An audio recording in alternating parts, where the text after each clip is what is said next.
Hey friends, welcome back to the channel. Today's lesson is a little bit of fretboard theory.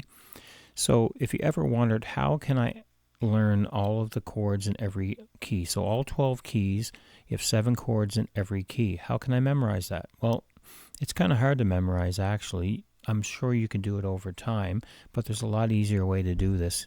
So we're going to use our guitar fretboard. So if you look at the diagram, in green I have the major chords in the key. In red I have the minor chords in the key, and then in purple I have that diminished chord. So if you look at the key, for the example we're using C major. So if you go up to your 8th fret of your low E string, which is a C note, and you'll notice that the C, F, and G kind of make like a little L shape here. Okay, so what you're going to try to memorize is this little pattern. Okay, so you have your root note, your major key, C major, and directly underneath that is your, basically we call it the 1 4 5. Okay, so the 4 is your F major, and if you go ahead 2 frets you'll get your G major. Okay, so it makes a little L shape for you to memorize. Okay, now if you count back 3 from your major key, so you're on 8, so 8 minus 3 equals 5. This is where you'll find your 3 minors of that key. So you have A minor, D minor, and E minor, and it makes that L shape again. Okay, so basically what you had to do was find your root of your key, which is C major. You know that there's your root, your starting C. Directly underneath it is your 4th chord in the key, which is F.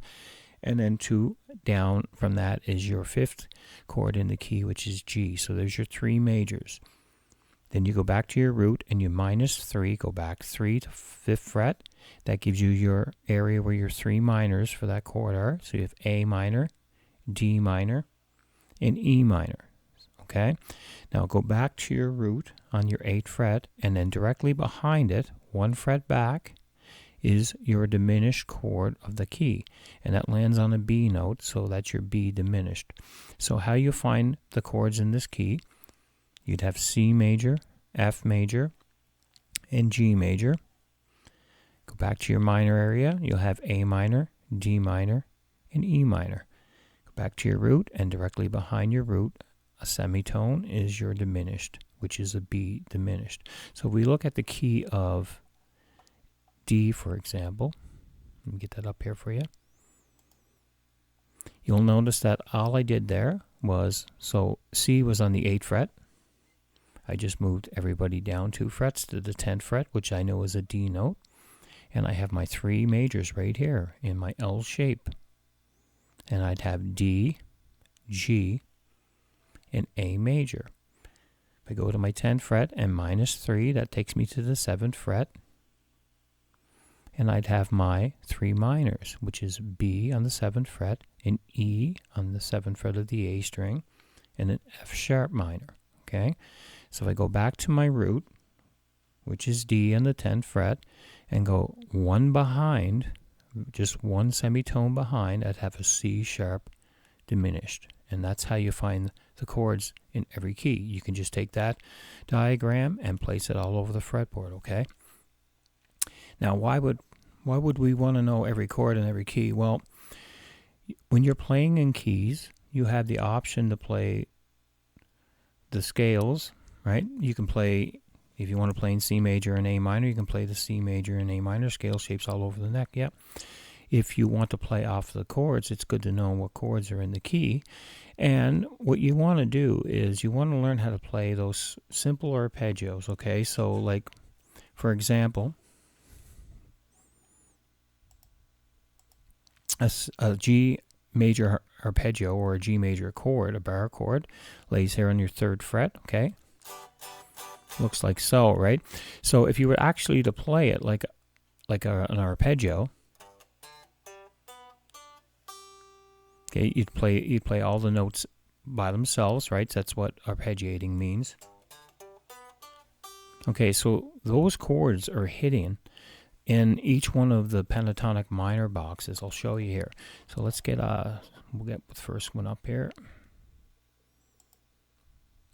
So if you look at shape 5 of your pentatonic minor, You know, you have 3-5-3-5, you 2-5-2-5, 3-5-3-5, right? Well, inside of that box shape is the G major chord, okay? So when you're playing the notes from that scale, sometimes you can kind of look and visualize that chord inside the box and play off the chord. So you'd play completely different note choices by doing that. One example is if you look at the last three notes of that G major,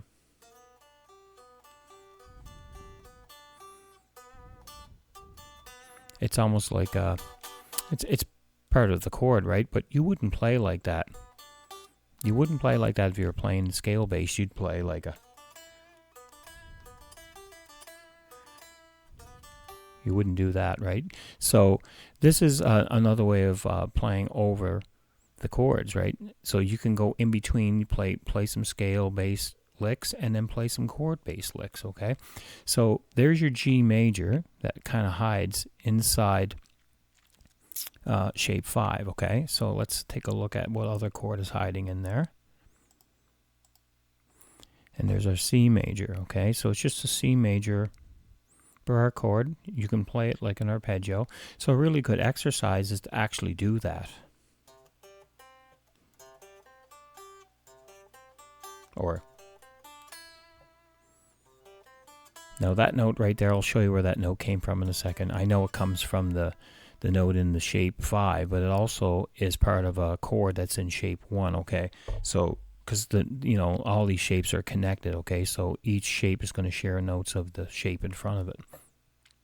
All right, so let's take a look at shape 1.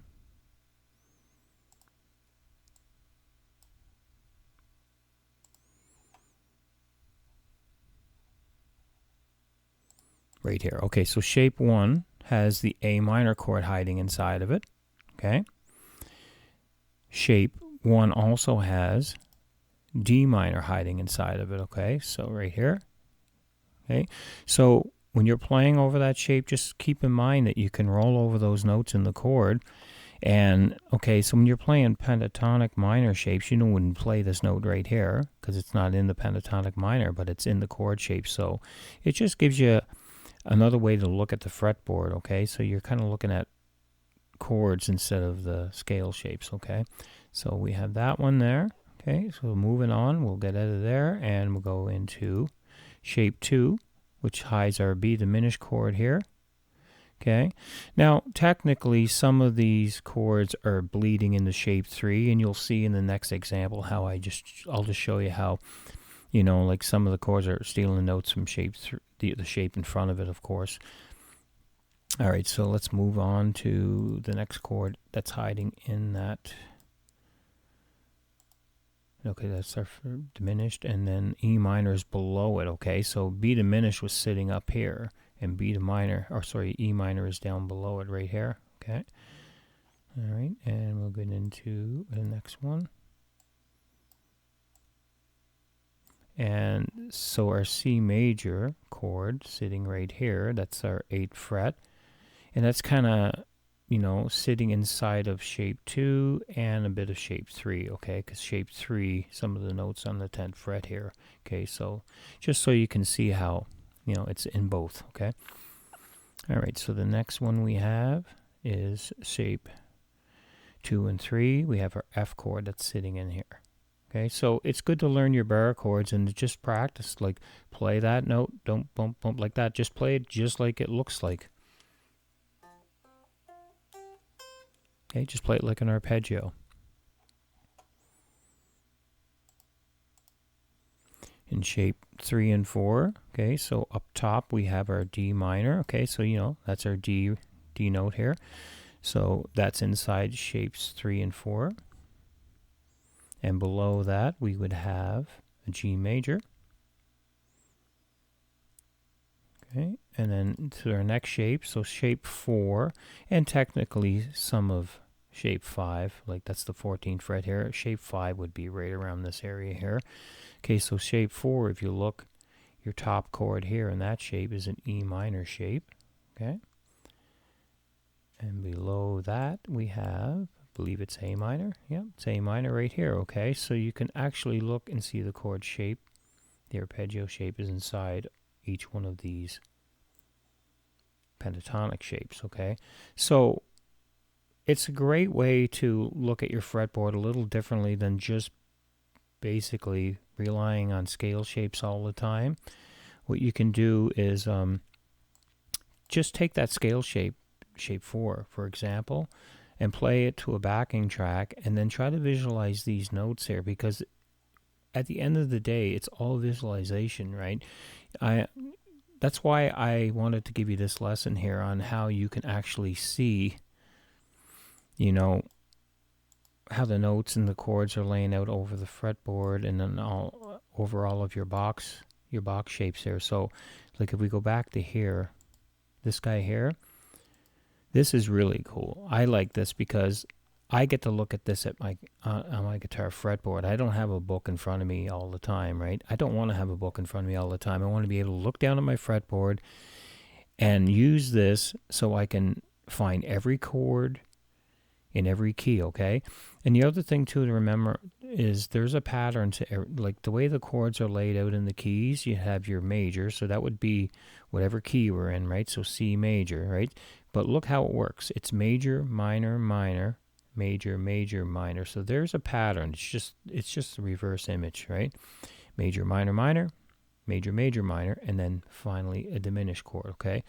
So, okay, friends, I hope you got something from this lesson. I know I didn't do a lot of playing over the lesson. I just kind of wanted to break down some of the ways that I'll visualize the fretboard, and I hope this will help you on your guitar journey, and we'll see you guys at the next lesson. Thanks for watching.